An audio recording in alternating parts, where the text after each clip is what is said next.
Hello friends, welcome back to my channel. ఈరోజు agriculture land చూడడానికి వెళ్ళాము. ఇక్కడ చాలా రకాల మొక్కలు పెంచారు. అలోవెరా, ఇక్కడ బాదం చెట్లు అయితే పందిర్లో అల్లుకున్నాయి. ఇంకా అశోక చెట్లు అయితే చాలా పొడవుగా ఉన్నాయి. ఇవి కూడా చాలా ఎక్కువ చెట్లు నాటారు రోడ్ కట్టు ఇటు.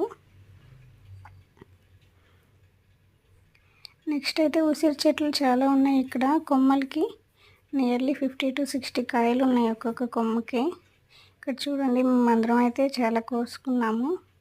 ఇవి పచ్చడి పెట్టుకుంటే చాలా బాగుంటుందని. ఇంకా ఉసిరి చెట్లతో పాటు నెక్స్ట్ చింత చెట్లు కూడా పెంచారు. లీవ్స్ చాలా ఫ్రెష్గా ఉన్నాయి. కాయలు అయితే ఇంకా రాలేదు ఈ చెట్లకి. నెక్స్ట్ మారేడు చెట్లు ఉన్నాయి ఇక్కడ. ఈ కాయల్ని మేము ఫస్ట్ టైం చూడడం. ఇక్కడ పగిలినట్లుంది ఒకటి, ఎలా ఉందని చూశాను. Thank you for watching.